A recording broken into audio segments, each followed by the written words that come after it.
నమస్తే. ఈరోజైతే ఈ వీడియోలో చూపించిన హ్యాండ్స్ అయితే కటింగ్ అండ్ స్టిచ్చింగ్ చూపిస్తున్నానండి. కొత్త వాళ్ళైతే గనక సబ్స్క్రైబ్ చేసుకోండి. వీడియో నచ్చితే లైక్ చేయండి. ముందుగా అయితే మనం హ్యాండ్ కట్ చేసుకున్నాం కదండీ!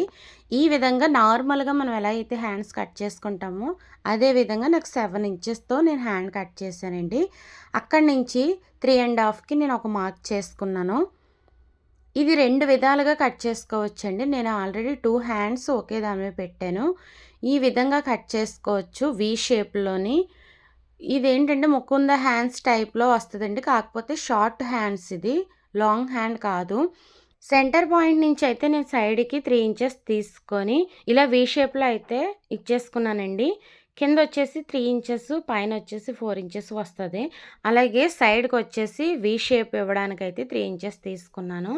ఇక్కడొచ్చేసి మనకు నచ్చిన విధంగా అయితే మార్క్ చేసుకోవచ్చండి. ఎందుకంటే యూ షేప్‌లో తీసుకోవచ్చు, వి షేప్‌లో తీసుకోవచ్చు, రౌండ్ తీసుకోవచ్చు, డైమండ్ తీసుకోవచ్చు. ఏ విధంగా అయినా తీసుకోవచ్చు. కొత్త వాళ్ళకైతే బాగా యూజ్‌ఫుల్ వీడియో. మనకు నచ్చిన విధంగా అయితే కట్ చేసుకోవచ్చు. కానీ నాకిచ్చిన మెజర్‌మెంట్ ప్రకారం నాకు వి షేప్ ఇచ్చారు కాబట్టి నేనైతే వి షేప్‌లోనే కట్ చేయాలి. షార్ట్ హ్యాండ్స్‌కి ఏంటి తలనొప్పి అనుకున్నాను గానీ కుట్టేకైతే సూపర్‌గా వచ్చింది. చాలా ఈజీ మెథడ్ అండి ఇదైతేని. నేనైతే వి షేప్‌కి ఆల్రెడీ మార్క్ చేసుకున్నాను కదా! మీకు చూపించడం కోసం అనేసి నేను యూ షేప్ గాని అలా మార్క్ చేశాను. ఈ విధంగా అయితే కట్ చేసేసుకోండి.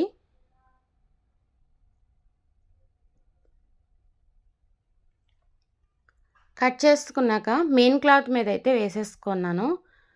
వేసుకొని ముందుగా అయితే వి షేప్‌లో స్టిచ్ అయితే వేసుకోవాలి.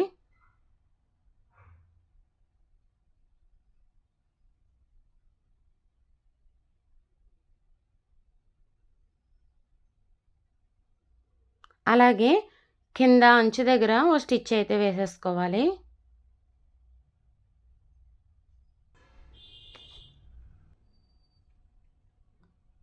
అంచు దగ్గర అయితే చూసుకొని వేసుకోవాలండి.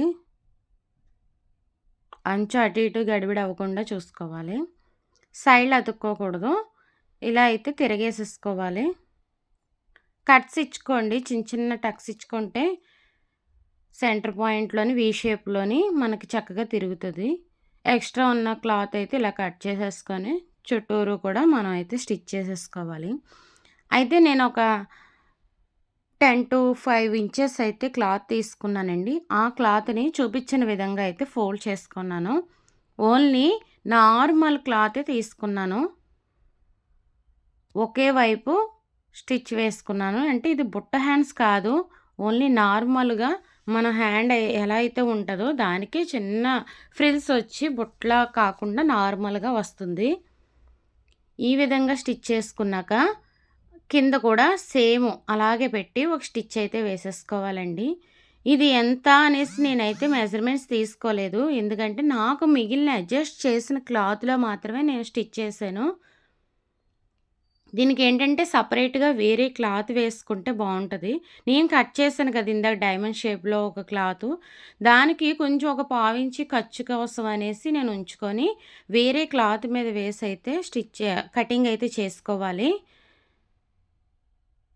ఖర్చు కోసం వదిలేసుకొని, వేరే క్లాత్ మీద వేసి నేను ఎక్స్‌ట్రా కట్ చేసుకున్నానండి. సేమ్ క్లాత్ అయితే పెట్టొద్దు.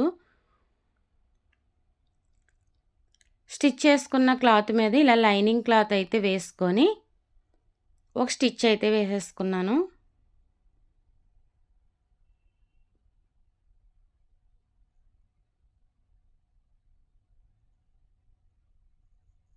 ఎక్స్ట్రా క్లాత్ ఉంటే కట్ చేసేసుకొని, ఇప్పుడు మన డైమండ్ షేప్‌లో ఏ విధంగా అయితే వస్తుందో చూడండి.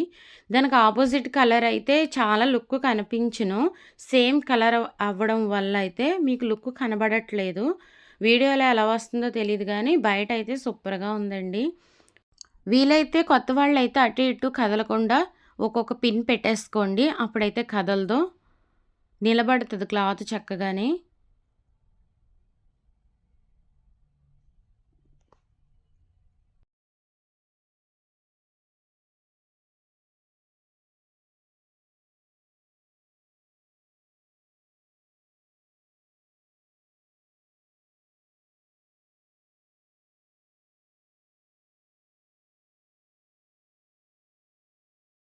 ఈ విధంగా అయితే స్టిచ్ చేసేసుకున్నాక మళ్ళీ మరి నార్మల్‌గా ఫోల్డింగ్ చేసేసుకొని ఎక్స్ట్రా ఉన్న ఏమన్నా క్లాత్ అయితే కట్ చేసేసుకుంటే సరిపోతుందండి.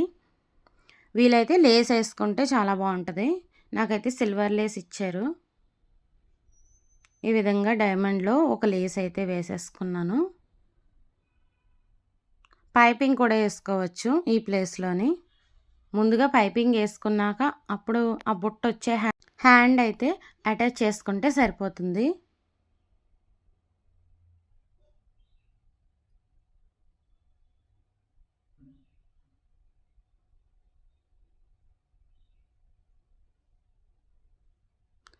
కింద కూడా ఒక లేస్ ఏసుకోవచ్చండి ఇష్టమైతే గనక. నేనైతే వెయ్యలేదు లుక్ పాడైపోతుందని. ఇలా సెంటర్ పాయింట్ చూసుకొని హ్యాండ్‌కి అతికేసుకోవడమే. ఓకేనండి. మళ్ళీ యూట్యూబ్ ఛానల్ అయితే రీస్టార్ట్ చేశాను. అందరూ చాలా హ్యాపీగా ఫీల్ అయ్యి మంచిగా అయితే రెస్పాన్స్ వస్తుంది. వీడియోస్ అయితే ఎండ్ వరకు చూడండి ప్లీజ్. కొత్త వాళ్ళైతే గనక సబ్స్క్రైబ్ చేసుకోండి. ఇంకోటేంటంటే ఈ వీడియో మీకు ఎలా అనిపించిందో నాకైతే తప్పకుండా కామెంట్ చేయండి. వీలైతే గనక ఒక లైక్ చేయండి. ఉంటానండి మరి. నమస్తే.